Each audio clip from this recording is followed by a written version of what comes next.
하나님께서 이 세상을 창조하시고 우리를 창조하시고 이렇게 이 세상을 쭉 이제 진행해 나가시는 가운데 하나님이 가장 원하시는 것은 우리 하나님의 자녀된 인간들이 하나님의 천국의 삶을 이 땅에서도 누리고 그리고 나중에 죽어서는 천국에 가서 영원히 누리는 것인 줄로 믿으시기 바랍니다.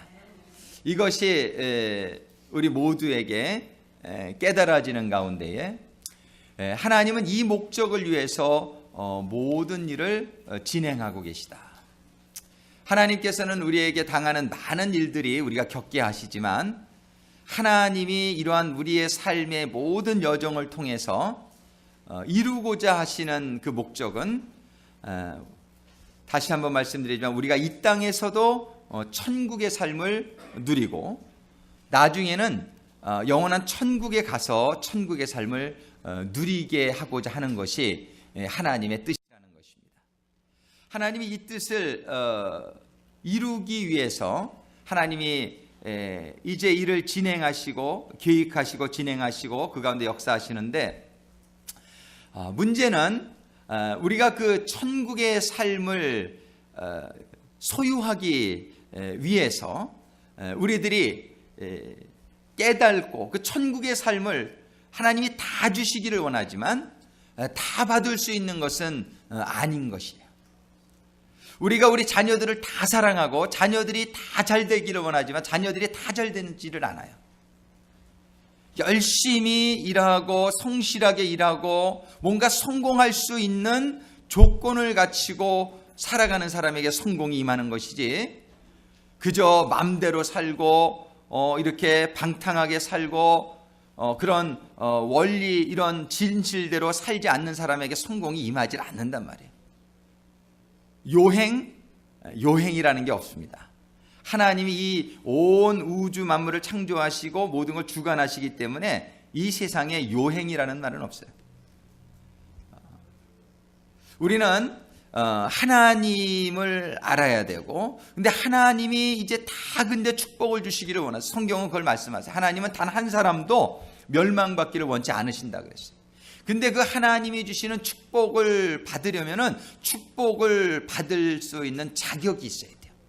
그 축복을 받을 수 있어야 축복을 주시는 거예요.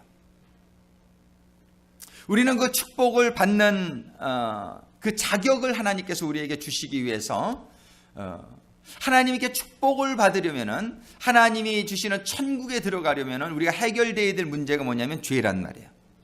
우리는 죄를 가지고서는 천국에 들어갈 수 없기 때문에 우리가 죄를 가지고서는 이 세상에서도 천국의 삶을 누릴 수 없기 때문에 우리는 하나님께서 우리에게 죄를 해결해 주시기 위해서 우리들은 죄를 완전하게 안 질 수가 있질 않아요. 우리가 하나님이 아니기 때문에 우리는 부족해서 늘 죄를 짓고 또 안 짓고 싶지만 또 죄를 짓게 되고 또 이렇게 살아가는데 하나님께서는 이 죄를 해결해 주실 수 있는 방법으로 예수님을 우리에게 보내주셨다는 것입니다. 이제 예수님께서 십자가에 달려 죽으신 것은 우리의 모든 죄를 감당해 주시기 위해서 우리를 위해서 모든 죄를 짊어지고 십자가에서 죽으셨는데 문제는 사람들이 그걸 깨닫지 못하는 데에 문제가 있어요. 그 예수님이 누구신지를 모르고 예수님이 십자가에서 죽어주신 것이 나랑 무슨 상관인지를 깨닫지 못하고 그러는 가운데에 사람들이 그 주님 하나님이 주신 최고의 선물 최고의 축복 예수님을 영접하지 아니하고 예수님을 의지하지 아니하고 믿지 아니하고 살아가다가 자기의 죄로 인해서 이 세상에 사는 동안도 죄값으로 고생을 하는 거예요. 우리가 당하는 모든 고난은 다 죄값입니다. 건강의 문제도 죄값입니다. 경제적인 문제도 죄값입니다. 우리들이 당하는 모든 문제는 원인이 죄입니다. 단 여러분들이 지은 죄가 아닐 수도 있어요. 여러분들이 지은 죄도 물론 많지만 여러분들의 조상들이 지은 죄, 그래서 성경에 뭐라고 그랬어요? 너희가 죄를 지면 너희 자손이 3, 4대까지 저주를 받으리라 그래요. 우리는 이런 죄가, 근데 원인은 죄예요. 원인은 죄로 인해서 우리는 모든 고통을 받는 겁니다. 근데 이 죄의 문제가 해결되면 어떤 일이 일어나느냐? 천국의 삶이 회복되는 거예요. 우리는 이 땅에 사는 동안도 여러분들이 정말 예수님 잘 믿으면, 여러분들이 정말 여러분들이 죄 질 때마다 회개하고 예수님의 보혈로 정결함을 받고 여러분들이 살아가면 여러분들의 삶 가운데에 성경이 약속을 합니다. 너희들의 삶 가운데에는 만사가 형통하는 축복이 임할 것이라고 말씀합니다. 성경은 영혼이 잘 되고 범사가 잘 되고 강건한 축복이 임하게 될 거라고 성경은 약속하는 거예요. 근데 많은 사람들이 이걸 믿지 못해요. 예수 믿는다고 뭐 국이 나와 뭐 떡이 나와 이러면서 예수를 안 믿죠. 그리고 마음대로 살아가는데 그 삶의 결국은 뭐냐면 전부 고난 속에 살다가 자살하지 않으면은 다 이렇게 세상의 고난에 치여서 죽어가는 것이 이 세상의 삶입니다. 사람들이 죽을 때 가서 깨닫지만은 그때 가서 믿음을 그때라도 가지면 너무 다행인데 믿음을 갖지 못하고 사니까 이 세상에 사는 동안에 천국을 누리지 못하는 사람이 얼마나 많은지 몰라요. 이 세상에 사는 동안에 천국을 누리지 못하는 많은 사람을 우리가 보지 않습니까? 여러분들, 원인은 죄입니다. 해결받지 못한 죄. 정말 오늘 하나님이 주신 이 하나님의 경륜과 말씀을 여러분들이 잘 깨닫는 가운데에, 그리고 느헤미야를 통해서 성벽을 주신 일이 깨달아지게 되기를 원하고, 그리고 우리 교회에게 주시는 메시지가 우리 모두에게 임할 수 있기를 간절히 소망합니다. 하나님이 역사하시는 방법은 5가지. 첫 번째는 우리 주님이 이 땅에 오셔서 첫 번째 말씀하신 게 너희들은 회개하라 이거예요. 회개하라는 말은 뭐냐면은 우리가 우리의 죄악으로 물든, 죄악으로 황폐되어진 우리의 현실을 깨달으라는 것이에요. 이것이 우리가 인간들이 깨달아야 될 첫 번째 단계입니다. 하나님의 축복이 임하기 위해서 첫 번째 깨달아야 될 것은 바로 여러분들이 처해 있는 황폐되어진 예루살렘 성과 같은, 다 무너져 내리고 다 그냥 황폐되어진 그 형편, 바로 그것이 우리들의 삶의 현실에 있지 않느냐 말이에요. 물론 여러분들 중에는 천국과 같은 삶을 누리는 분도 있습니다. 압니다. 그러나 많은 사람들이, 더군다나 교회 나오지 않고 하나님 모르는 사람들의 삶 속에는 공허와 혼돈과 저들에게는 창세 이전에 이 땅에 임했던 흑암의 기품이 저들에게 있단 말이에요. 갈 길 몰라 방황하고 공허하고 혼돈하며 모든 것이 어떻게 사는 것인지 모르는 혼돈이 저들에게 있단 말이에요. 이것을 깨닫는 것이 은혜의 시작입니다. 여러분들의 삶 가운데서도 아직 온전히 천국이 이루어지지 못한 것은 여러분들 회개하라는 얘기예요. 여러분들에게 뭔가 원인이 있다는 것이에요. 여러분들의 삶의 환경 속에 뭔가 원인이 있는데 그거를 깨닫지를 못해요. 우리 주님은 얘기하십니다. 회개하라. 이 얘기 뭡니까? 너희의 죄를 깨닫고 너희의 잘못을 깨달으라는 거예요. 이 깨달음이 없이, 여러분들의 삶의 현주소를 깨달음이 없이 은혜는 시작되지 않습니다. 여러분들 명랑 보셨어요? 영화? 이순신 장군 영화. 저는 개봉날 가서 딱 봤어요. 개봉날 가서 봤는데 조선시대 그 당시에 그 형편이 얼마나 황폐해져 있었냔 말이에요. 그런데 사람들이 이걸 준비하지 않았어요. 그 왜군의 침입을 준비하지 않았어요, 저들이. 그러니까 그러한 환난과 고난에 저들이 처하게 된 것이에요. 이순신 장군은 그거를 예측하고 미리미리 배를 짓고 저가 거북선을 구상하고 준비했어요. 현실을 깨달은 거예요. 그리고 백성들이 사기가 다 저하되어 있고 겁으로 질려져 있고 이러한 현실을 이순신 장군은 정확하게 깨달는 가운데 이 난국을 어떻게 헤쳐나가야 될 것인가. 이 세상의 성공의 비결은 전부 성경에 있습니다. 이 하나님의 원리가 전부 이순신 장군에게도 그분이 믿음이 있었는지 없었는지 모르지만 그분에게도 이 원리가 적용되니까 그분이 그런 기적의 주인공이 된 것이에요. 이 원리의 첫 번째는 현실의 파악에 있습니다. 우리들의 현실을 직시할 수 있어야 됩니다. 직시해야 돼요. 문제를 해결하기 위해서는 문제를 알아야 돼요. 문제가 무엇인지를 알아야 돼요. 느헤미야가 이스라엘 백성을 위해서 기도하며 그가 하나님의 뜻을 구할 때에 느헤미야에게 깨닫게 된 것이 뭐냐면 이스라엘의 현실이었어요. 저들의 무너진 회파되어진 그 현실이 깨달아져야 돼요. 여러분과 우리에게 이 현실이 깨달아지게 되기를 주님의 이름으로 축원합니다. 우리는 지금 신앙의 현실이 깨달아져야 돼요. 우리 교회의 현실이 깨달아져야 돼요. 우리 교회가 정말 천국과 같은 교회냔 말이에요. 아니잖아요. 우리 교회가 정말 우리 교회의 현실을 여러분들이 볼 수 있냔 말이에요. 왔다가 며칠 나오다 안 나와도 아무도 누가 왔다 갔는지도 몰라. 관심도 없어. 이 교회가 과연 사랑이 있는 교회냔 말이에요. 이 교회가 정말 하나님이 기뻐하실 만한 교회냔 말이에요. 여러분들의 삶이 하나님이 정말 기뻐하실 만한 삶이냔 말이에요. 여러분들이 마음을 다하고 목숨을 다하고 뜻을 다해서 하나님을 사랑하냔 말이에요. 이웃을 내 몸과 같이 사랑하느냔 말이에요. 여러분들이 지금 주님께서 주신 대사명, 너희는 가서 모든 족속으로 제자를 삼으라 하나, 당신이 지금 그 삶을 살고 있느냔 말이에요. 근데 현실을 깨닫지 못해요. 이런 현실이 깨닫지 못해지는 한, 현실이 깨달아지지 않는 한 해결은 없습니다. 그냥 이렇게 살다가 그냥 모든 적군의 침입을 받고 그냥 거기에서 고난 중에 죽어가는 것이 그게 끝입니다. 조선시대에 그런 일들이 일어났고 오늘날도 그 일이 일어나고 있고, 이스라엘도 그래서 나라를 빼앗기고 포로가 되어서 저들이 죽어가는 현실이 오늘날도 세상의 포로가 되어지고 돈의 포로가 되어지고 죽음의 쾌락의 포로가 되어져서 죽어가는 이 나라의 현실을, 근데 그 현실을 정확히 보는 사람들로부터 문제의 해결은 일어나는 거예요. 저는 이 문제의 해결의 원리가 우리 교회적으로, 여러분들의 가정적으로, 여러분들 개인적으로 임하게 되기를 주님의 이름으로 축원합니다. 여기에 해결의 방법이 있는 거예요. 오늘 느헤미야서를 통해서 하나님은 해결의 방법을 제시하고 있습니다. 여러분들의 삶이 변화받을 수 있단 말이에요. 여러분들의 삶이 만사가 형통하고 여러분들의 삶이 천국과 같은 삶이 될 수 있다라고 성경은 얘기하고 있는 거예요. 죽은 자도 살아날 수 있다라고 성경은 얘기하는 거예요. 망한 사업도 일어날 수 있다라고 얘기하는 거예요. 여러분들의 인생이 다 끝난 것 같지만 끝나지 않았다라고 성경은 얘기하는 거예요. 비결이 있습니다.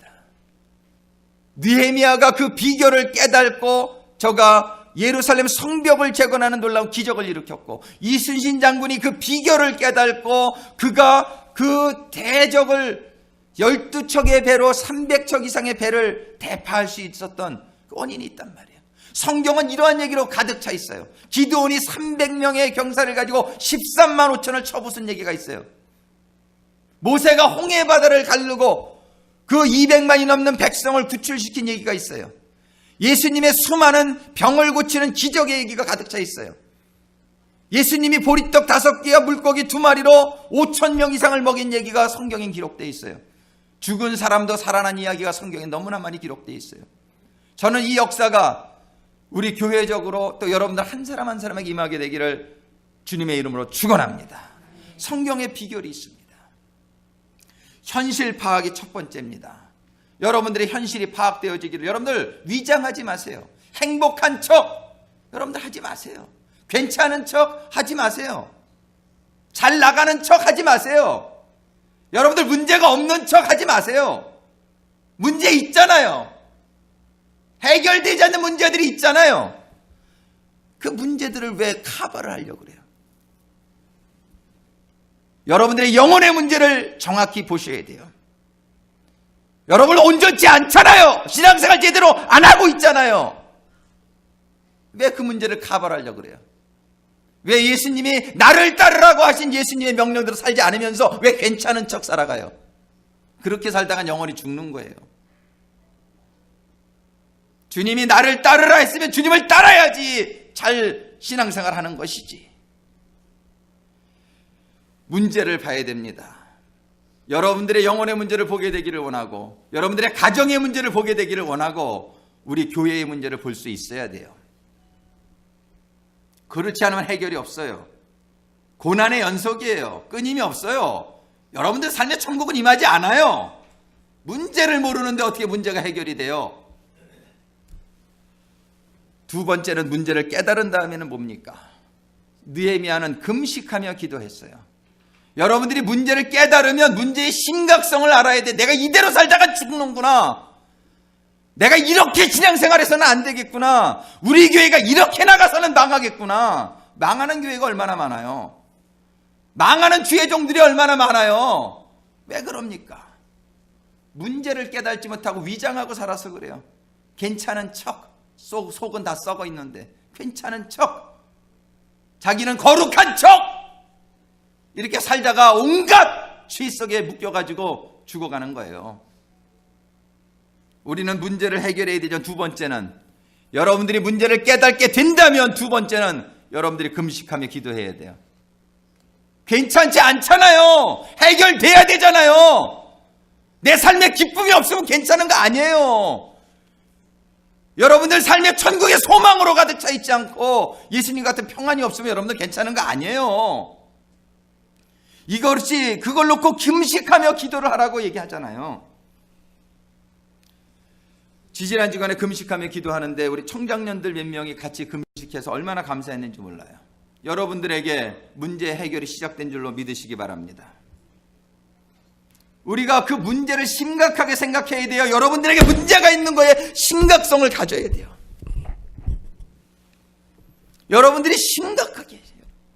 여러분들의 문제, 여러분들이 괜찮지 않은 것에 대한 심각성을 가질 수 있어야 돼요. 여러분들이 기도해야 돼요. 여러분들이 심각해져야 돼요. 여러분들의 심령을 위장하지 마세요. 괜찮지 않잖아요. 괜찮지 않잖아요. 여러분들의 삶이, 가정이 천국입니까? 아니잖아요. 우리 교회가 천국입니까? 아니잖아요. 그러면은 심각한 문제의식을 가져야 돼요. 우리들이 금식하며 기도하며 뭔가 사생결단하고 그 문제에 대한 해결을 고민할 수 있어야 돼요. 그게 두 번째 단계입니다. 느헤미야가 작정하고 금식을 하면서 나라의 문제와 현실에 대해서 고민하며 기도하기 시작했어요. 여러분들이 이러한 일들이 일어나게 되기를 바랍니다. 거기까지 가면은 굉장한 거기에서 거의 모든 문제는 해결돼요. 기도에서 모든 문제가 해결돼요. 여러분들의 문제가 해결받기를 원하십니까? 아니면 그 문제에 쌓여서 죽기를 원합니까? 그 문제에 쌓여서 살다가, 문제에 치여서 살다가 그 문제에 눌려가지고 죽기를 원합니까? 아니면 여러분들이 그 모든 문제를 해결하고 모든 문제 위에 서서 여러분들이 문제를 정복하고 승리하는 그런 느헤미야와 같은 삶. 이순신 장군 영화, 오늘 아침에 우리 박형락 사관님이 교회 제일 먼저 오셨는데 저를 보자마자 오사관님 그 명랑이라는 영화를 우리 교인들이 좀 다 보라고 좀 광고 좀 해주세요. 저보고 그러시더라고요. 저도 그렇지 않아도 그러려고 합니다. 이 명랑이라는 영화 보면서 참 감동되는 부분이 많은데 사실은 다 성경에 있는 얘기예요. 그리고 그거 쓴 분이 기독교인인 것 같아요. 번역한 분이.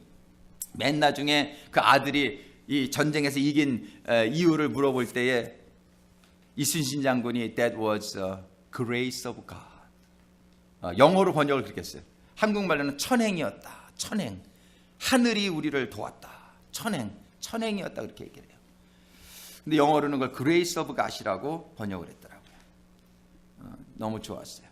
근데 하늘은 스스로 돕는 자를 돕는다라는 속담이 있죠.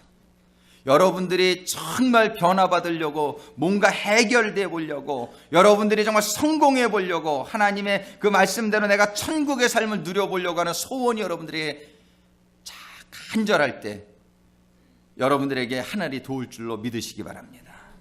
느헤미야가 그런 간절한 기도를 할 때 세 번째 단계는 뭐냐면 하나님이 도우신다는 거예요. 여러분들 느헤미야서 2장 잠깐 보세요. 오늘 본문의 말씀 전에 보면은, 오늘 본문의 말씀 전에 느헤미야서 2장 8절 끝부분에 보면 그런 말씀이 있어요. 내 하나님의 선한 손이 나를 도우심으로, 내 하나님의 선한 손이 나를 도우심으로. 여러분들이 문제를 깨닫고 그 문제를 부둥켜 안고 고민하며 울부짖으며 금식하며, 울부짖었어요. 느헤미야서 1장 보세요.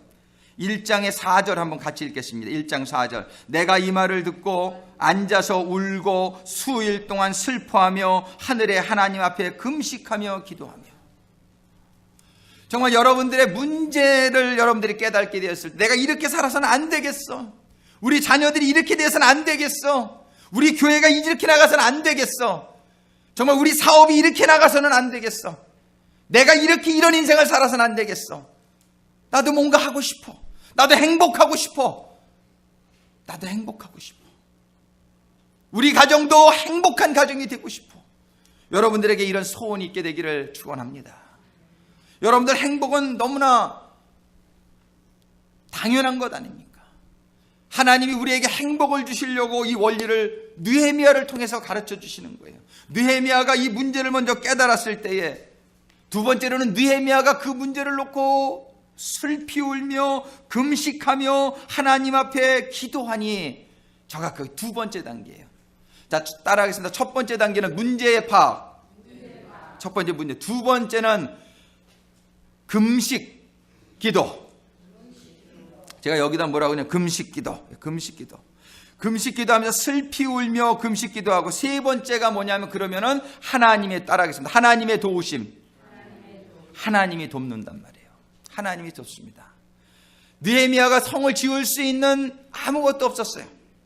그런데 하나님이 왕의 마음을 감동하시니까 어떤 일이 일어납니까? 그 성을 지을 수 있는, 성벽을 지을 수 있는 모든 재료를 주고, 그 다음에 느헤미야를 그 예루살렘의 총독으로 임명을 해요. 그래가지고 권위를 주고 재료를 주는 거예요. 그러니까 느헤미야가 하나님의 도우심 없이는 그 성을 지을 수 없었던, 전혀 지을 수 있는 처지에 있었던 사람이 아니에요. 근데 그런 일이 일어납니다. 그 다음에 네 번째는 어떤 일입니까? 벌써 그 성이 지어졌는데 네 번째는 어떤 일? 그런 방해의 역사가 있습니다. 그렇게 성을 지으러 온다고는 말을 듣자마자 그 주변에 방해의 역사들이 일어나요. 근데 그 방해의 역사들이 일어나게 될 때 느헤미야는 또 뭐 합니까? 또 기도합니다. 그러면서 그 방해의 역사를 이겨나고 냈을 때에 다섯 번째 어떤 일이 일어납니까?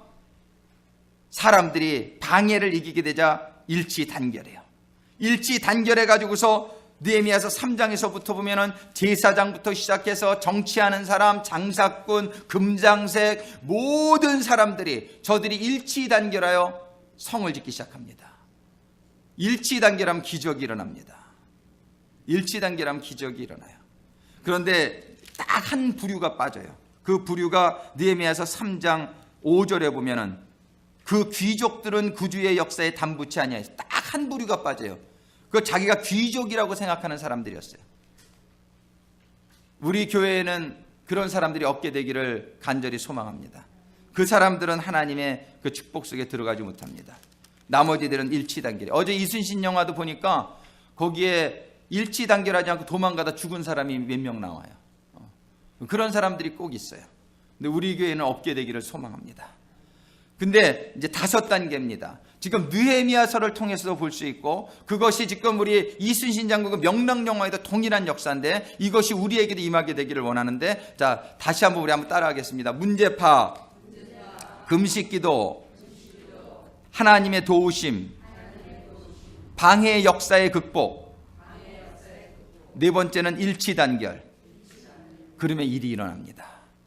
근데 이 일치 단결이 그냥 일어나는 게 아니죠. 먼저 지도자의 헌신이 있었던 거예요. 어저께도 그 이순신 장군 여러분들 꼭 보세요. 근데 거기 보면은 이순신 장군이 얼마나 헌신하는지 몰라요. 자기 자신이 먼저 헌신하고, 그러고서는 가옥을 다 불태워요. 나중에 우리는 돌아올 곳이 없다. 우리는 이제 돌아올 곳이 없다. 저 바다에서 죽기를 각오하고 이제 나가서 싸우자. 그리고 그런 방해의 역사들을 이겨나가게 될 때에 결연한 의지를 보이고 나갈 때에, 근데 처음에는 그 주민들이 돕지 않았어요. 다 도망가요. 그래도 근데 나가서 정말 싸우는 모습을 보게 돼요. 이순신 장군이 정말 목숨을 아끼지 아니하고 그냥 받아버리는 거예요. 가가지고서 그러고서는 물론 전략 전술도 잘 쓰지요. 전략 전술을 잘 쓰는데 이순신 장군의 그런 헌신되어진 그런 그 희생을 보면서 이제 주민들이 막 다 돌아와요. 그 나중에 그 이순신 장군이 탄 배가 소용돌이에 휩쓸려서 이렇게 난파되려고 할 때 그 백성들이 와서 그 이순신 장군을 구하고, 그 다음에 온 군대가 이렇게 일치단결이 돼서 적군을 무찌르죠. 이 다섯 가지의 원리가 지금 느헤미야서에 그대로 기록되어 있는 겁니다. 느헤미야가 이제 그 현실을 깨닫고 그 다음에 금식하며 슬피 울며 기도했을 때에 세 번째로 하나님의 도우심이 저에게 임해서 그 도우심을 가지고 예루살렘으로 돌아가는데 첫 번째 만난 건 방해의 역사예요. 방해의 역사가 있을 때 느헤미야는 거기에 굽히지 아니하고 또 기도하며 간구하며 하나님의 도우심을 얻게 될 때에 결과적으로는 모든 백성들이 느헤미야를 인정하고 느헤미야의 그 뜻이 하나님의 뜻이라는 것을 저들의 마음에 감동으로 오게 되고 그래서 일치단결이 되어지게 돼요. 그래서 저들이 성벽을 건축합니다. 저는 우리 교회에 이 일이 일어나게 되기를 간절히 소원합니다. 이 성벽이 근데 무엇이냐? 제 기도 제목이 그거였어요. 하나님, 근데 구체적으로 우리 교회에 성벽 쌓는다는 게 파킹장에 새 건물 짓는 겁니까? 아니면 이 성벽 쌓는 일이 도대체 무엇을 구체적으로 의미합니까? 제가 기도하며 간구할 때에 하나님께서 주신 깨달음에 감사를 드립니다. 저는 우리 주님을 먼저 바라봐야 돼요. 우리 주님이 하신 일은 무엇이냐? 주님이 이 땅에 오셔서 제일 먼저 사역을 시작할 때 하신 일은 뭐냐면은 제자들을 부르는 일이었어요. 제자들을 첫 번째는 회개하라고 설교하세요. 첫 번째 회개하라. 그건 뭐냐? 문제를 파악하라 이 얘기고, 두 번째는 뭐냐면 두 번째는 제자들을 만나면서 제자들을 불러요. 그래서 그 제자들에게 한 얘기가 뭐냐면은 너희는 나를 따르라. 두 번째는 금식기도 하죠. 주님이 그 전에 금식기도 하시죠. 금식기도도 하시고 그 다음에 이제 회개하라 말씀하시고 그러고 나서 제자들이 이제 이렇게 그러고 나서 하나님의 도우심이 예수님에게도 있죠. 그게 뭐냐면은 하늘에서 성령임에서 예수님에게 권능이 임하잖아요. 세례를 받고 나올 때 예수님 하나님의 도우심이 있습니다. 그다음에 방해의 역사 있죠. 방해의 역사 있지만 주님께서는 그거를 이겨나가면서 시험이 있었잖아요. 세 번에. 우리는 하나님의 일을 할 때 이 방해의 역사 시험을 이기지 않으면 안 돼요. 그 시험은 세 가지 시험으로 나타납니다. 육적인 시험, 돌이변에 떡이 되게 하라. 혼적인 시험, 성전에서 내려 뛰어라. 그 다음에 영적인 시험, 너는 나에게 절하라. 우리는 이 세 가지 시험을, 이게 방해의 역사예요. 우리는 끊임없이 우리의 그 신앙생활 가운데 방해의 역사가 일어납니다. 너 교회 나가서 그러다가 사업 망하면 어떡하려고. 너 정도껏 해. 그러다 건강해져. 여러 가지 육적인 그런 시험이 와요. 또 이렇게 교회 나가서 하니까 사람들의 관계에서 어려움이 와요. 너 교회를 택할래? 나를 택할래? 이런 식으로 올 수가 있어요. 그런 관계, 혼의 역사에 세 번째, 조금 교회 생활을 하고 잘하는 사람한테 뭐냐면 영적인 교만이 들어서게 해요. 그래가지고서 그때부터는 겸손하질 않아요. 교회 오래 다닌 사람들, 공통 많은 사람들이 교만해요. 아주 사람들 무시하고, 그런 교만의 영이 들었어요. 그것이 뭐냐면 세 번째 영적인 시험이에요. 이런 것들을 이기지 못하면 하나님한테 쓰임받지 못합니다. 우리 주님께서는 40일 동안 금식하면서 그 육적인 시험을 이기시고 혼적인 시험을 이기시고 영적인 시험을 말씀으로 모두 이기시고 났을 때에 예수님은 쓰임을 받아요. 그때 제자들이 따르게 됩니다. 예수님이 그런데 그러면서 이제 제자들과 함께 이룬 일이 뭐냔 말이에요. 느헤미야는 성벽을 쌓은 일이에요. 근데 예수님이 하신 일은 무엇이냔 말이에요. 예수님이 하신 일은 소그룹 제자 공동체를 만드신 일이에요. 예수님은 성벽을 쌓지는 않으셨어요. 근데 그 성벽은 아주 유익한 것인 줄 우리가 알고 있어요. 성벽이 있으면 어떤 일이 일어납니까? 우리가 보호를 받아요. 여러분들 주보 안에 보시면은 성벽이 있으면 첫 번째 우리가 보호를 받게 되죠. 두 번째로는 그 성벽 안에서 보호만 받습니까? 거기서 양육이 돼요. 거기서 교육이 돼요. 세 번째로는 그 성벽 안에서 사역이 일어나요. 그래가지고 네 번째로는 그 성전 안에서 예배가 일어나요. 다섯 번째는 그래서 성전 안에서 하나님 나라가 이루어지는 거예요. 천국이요. 이것이 성벽의 유익성입니다. 근데 이것이 우리 주님이 말씀해 너희는 내게로 오라 내가 너를 쉬게 하리라. 그게 예수님이 뭐냐면 자기가 성경에 보면 Lord is the fortress. 우리 주님이 성벽이라고 성경은 얘기해요. 우리 주님 안에 들어오면 우리가 뭘 받아요? 보호를 받는 거예요. 이 보호를 받기 시작하는 게 구원의 시작이에요. 예수님은 내게로 오라는 거예요. 두 번째로 예수님 안에 오면 주님이 뭐라고 말씀해요? 너는 나를 따르라. 양육이 시작돼요. 예수님의 양육이 시작됩니다. 세 번째는 준비된 자에게 너는 가서 모든 족속으로 제자를 삼아라. 사역을 일을 줍니다. 주님은 이렇게 그냥 받아만 먹고 크라고만 하지 않아요. 네가 성장했으면 나가서 일하라고 주님은 말씀하세요. 그것이 원리잖아요. 우리 주님은 우리가 이렇게 사역을 하는 그 나가서 일하는 것을 통해서 우리가 더 변화되고 성숙될 수 있다는 건 아니에요. 자녀 알고 있겠어요. 자녀들만 자라가지고 우리가 변화되지 않죠. 우리가 부모가 돼봐야 고생을 해봐야 자녀들을 위해서 희생하고 헌신해봐야 사랑이 무엇인지를 깨닫게 되고 우리가 더욱더 온전한 사람으로 변화되고 성숙되어질 수 있잖아요. 우리 주님은 우리가 천국의 백성으로 온전히 변화되고 성숙되는 걸 원해서 너는 나를 따르라 말씀하신 다음에 그 다음에 준비되어지고 양육된 사람들에게 너는 가서 이제 일해라는, 너도 이제는 제자를 삼는 자가 되어라. 나처럼 너도 제자를 삼는 자가 되어라. 아버지께서 나를 이 땅에 보낸 것처럼 나도 너희를 이 세상에 보내노니. 주님은 이렇게 말씀하시는 거예요. 세 번째가 뭐냐면은 사역이에요. 우리 주님이 그런데 그 일을 하신 것이, 이런 모든 일을 하신 것이 뭐냐면은 소그룹 공동체였어요. 우리 주님은 12제자를 부르고 12제자들을 가르치시고 12제자들을 사역에 내보내신 후에, 그리고 12제자 공동체와 함께 예배의 공동체가 되게 하시고 그들의 공동체 안에 천국이 임하게 하신 것이에요. 우리는 우리 주님이 세우신 이 성을 바라볼 수 있게 되기를 바랍니다. 그래서 교회의 진정한 모델은 12명의 제자 공동체예요. 오늘날 이렇게 와서 예배 보고 이러는 게 은혜를 받을 수 있지만 제자 양육은 힘들어요. 제자 양육은 정말 진정 우리 교회에 와서 어떤 사람이 보호받으려면요, 이렇게 교회 예배에 한번 참여하고 가서는 보호받지 못해. 몰라요. 저 사람이 무슨 일을 하는 사람인지도 몰라요. 저 사람이 무슨 어려움이 있는지 몰라요. 그런데 우리 소그룹 공동체가 형성되게 되면 그의 아픔을 알아요. 그를 위해서 같이 기도할 수 있는 소그룹 공동체가 필요한 것이에요. 그것이 예수님이 보여주신 성입니다. 느헤미야는 눈에 보이는 성을 건축하게 하셨지만 우리 주님께서는 이 땅에 오셔서 이 소그룹이 바로 느헤미야가 건설했던 성의 그 성벽의 역할을 한다라고 말씀하시는 거예요. 너희들은 소그룹을 만들으라고 주님은 말씀하신 거예요. 너희는 내가 한 것과 같이 너희도 하라고 주님은 말씀하시는 거예요. 너희는 가서 제자를 삼아라.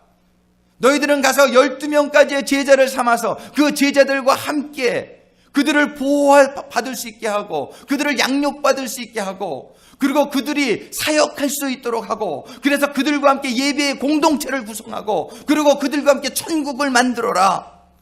그래서 그들과 함께 천국을 누리는 삶이 되어라라고 성경은 얘기하시는 우리 주님의 이 뜻을 깨달을 수 있게 되기를 주님의 이름으로 축원합니다. 저는 그래서 제자 공동체가 이루어지지 않는 교회는 주님이 기뻐하시는 참된 교회라고 볼 수 없다라고 생각합니다. 우리 주님이 보여주신 것은 어떤 대형 교회가 아니에요. 우리 주님이 보여주신 건 12명의 그 믿음의 공동체예요. 이 공동체가 잘 되는 교회가 크게 쓰임받고 성장한 교회들이 되었어요.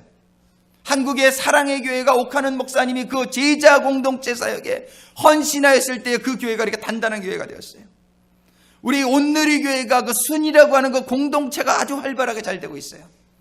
순복음 교회가 한때 굉장히 부흥할 때의 그 구역 예배가 한국 교회 구역 예배의 모델이 되었어요. 근데 요즘은 그렇게 이 구역 예배가 잘 되는 교회가 별로 없어요. 전부 그냥 이렇게 대형 주일날 예배는 있지만 그 이상 끝이에요. 제가 우리 사관학교에서 배운 과목 중에 하나가 디스커넥티드 처치라는 과목이 있었어요. 디스커넥티드 처치.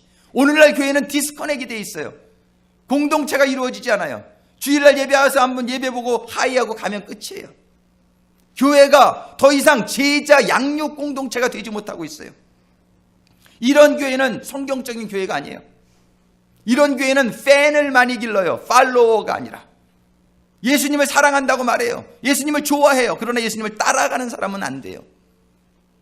그냥 예수님을 좋아해요. 사랑해요. 그러나 내 삶은 세상을 따라가요. 이런 세상이 되었어요. 그러나 예수님은 나의 팬이다라고 얘기하신 적이 없어요. 나의 제자가 되라고 말씀하셨어요. 우리는 왜 제자가 안 되느냐 말이에요. 왜 우리가 제자가 안 되고 있냐 말이에요. 여러분들이 주일날 한번 예배 나와서는 제자가 되기가 힘들어요. 여러분들이 이 소그룹, 예수님이 만들었던 것과 같은 이런 소그룹의 공동체에 속해서 그 목자의 지도를 받고 목자와 함께 기도하고 함께 고민하고 그러는 가운데에 제자로 만들어지게 될 것을 믿으시기 바랍니다. 우리 교회는 이제 성벽을 쌓기를 원해요.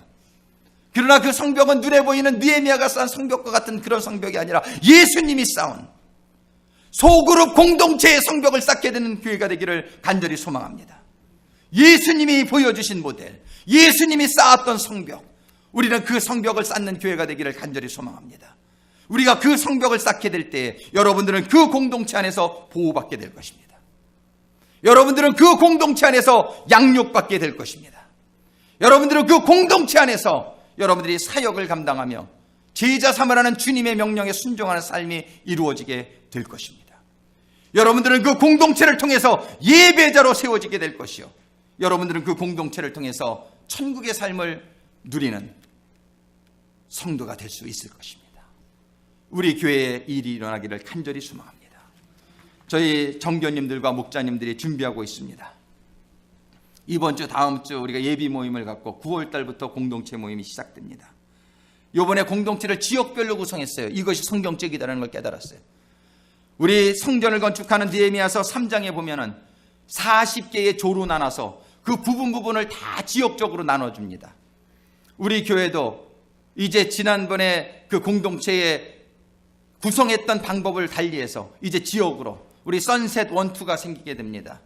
리치몬드 디스트리 하나가 생기게 됩니다. 재팬타운 하나 생깁니다. 데일리 시티와 사우스 샌프란시스코 지역이 하나가 생깁니다. 그리고 영어부를 위해서, 영어부는 지역적으로는 할 수 없고 지금 사이즈가 여러 공동체 만들지 못하지만 하나로만 만듭니다. 근데 우리가 기본적으로 영어부도 이제 지역적으로 나누게 될 것입니다. 우리는 이런 지역적으로 구성하게 됩니다. 여러분들이 가능한 한, 특별한 문제가 없는 한, 여러분들 사는 지역에 속한 공동체에 여러분들이 속하게 되시기를 부탁드립니다. 그래서 그 지역, 재팬타운은 우리가 맡을 거야. 재팬타운의 모든 타락과 재팬타운의 모든 유혹과 이거는 우리 공동체에게 주신 지역이야. 우리 교회를 샌프란시스코 상황 우리 올레이션스 교회라고 주셨듯이 여러분들 공동체가 여러분들의 지역을 맡게 되기를 바랍니다. 두 번째로는 우리 공동체는 식사 안 하고 간단한 다가만 하려고 합니다. 나중에 식사해도 좋을 것 같아요. 근데 지금은 너무 부담이 되고 이 차리는 분들은 힘들어서 여러분들 식사하시고 한 7시 반쯤에 모이시게 되길 바라요. 그래서 그 모임을 주관하는 집은 그저 장소만 제공하고 간단한 티나 간단한 다가만 해서 우리가 먹는 거에 우리가 집중하지 말고 우리는 거기에 모임, 예수를 체험한 것을 나누고 함께 고민하고 기도하는 공동체 모임이 되기를 간절히 소원합니다. 세 번째는 일주일에 한 번은 모일 수 있게 되기를 바랍니다. 더 모일 수 있으면 더 좋겠지만 일주일에 한 번 미니멈이라고 생각하시고 여러분들이 기도하시며 노력해 주시기를 부탁합니다. 세 번째는 모일 때마다 선교 헌금을 여러분들이 거둬주시기를 부탁합니다. 그 선교 헌금 가지고 하나님이 쓰실 때가 있는 것 같아요. 우리 소그룹 공동체에서는 전액 선교 헌금으로 쓰게 됩니다. 구체적인 거는 또 나중에 우리 정해질 겁니다. 다섯 번째로 모든 성도님들이 참여하게 되기를 부탁드립니다. 이 공동체에 참여하지 않는 분들은 제자 되기 힘들다는 사실을 기억하시고 여러분들이 어떠하든지 어떻게 해서든지 정말 주일 예배와 여러분들에게 부탁드리는 게 수요 예배, 금요 예배 더불어서 공동체 모임에 여러분들이 꼭 참석할 수 있게 되기를 여러분들에게 권면해 드립니다. 여러분들 이렇게 구체적인 시행사항까지 여러분들 주보에다 적어놨으니까 여러분들 꼭 기억하시고 여러분들이 공동체에 속하지 않은 분은 한 분도 없게 되기를 바라고 이것이 여러분들을 그냥 관리하기 위한 여러분 그런 게 아닙니다. 이 공동체는 바로 예수님이 보여준 모델이요 성벽을 짓는 일이요 이 공동체는 내가 바로 천국에 이르게 되는 길임을 여러분들이 확실하게 저는 이 소그룹이 중요하다는 걸 생각했지만 이번처럼 이렇게 저에게 깨달음이 온 것은 이렇게 감동이 온 적은 없습니다. 저는 하나님께서 우리 교회에 이 축복을 주시려고 그러시는 것 같아요. 제가 너무나 이 소그룹, 이 공동체를 이번에 생각할 때는 이건 생명과 같구나. 이 교회의 이 소그룹 공동, 예수님이 보여주신 이 모델은 바로 우리 교회의 성벽이구나. 공동체가 세워지지 않으면 우리 교회는 가망성이 없다. 저는 이런 생각까지 듭니다. 우리 교회가 교회 되어지고 성도가 성도 되어지고 정말 그런 일이 일어나기 위해서는 저는 소그룹 공동체가 반드시 생겨져야만 된다고. 이것이 주님이 보여주신 모델이요. 이것이 우리 교회의 성벽을 건설하는 일이 되리라고 확신합니다. 기도하시겠습니다. 사랑의 아버지 하나님, 주님, 성령님 감사합니다.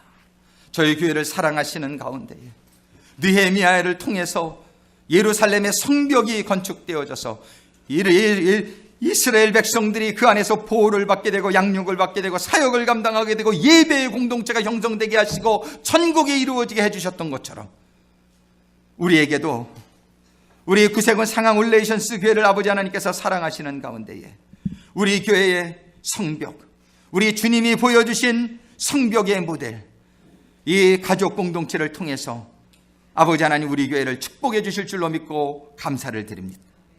아버지 하나님 이 감동이 계속적으로 발전되게 하여 주시고 우리 성도님들에게 깊이 임하게 하여 주시고 우리 성도님들이 가족 공동체의 일원이 되어서 참여함으로 말미암아 저들이 보호를 받게 해주시고 저들이 양육받게 해주시고, 저들이 사역자로 세워지게 하시고, 저들이 예배자로 세워지게 하시고, 천국을 소유한 성도들이 되게 하셔서 우리 모든 성도들이, 그들의 가정이, 그들의 사업이, 우리 교회가, 그리고 이 지역사회에 천국이 이루어지는 놀라운 역사가 임하게 하여 주시옵소서. 예수님의 이름으로 간구하며 기도드립니다.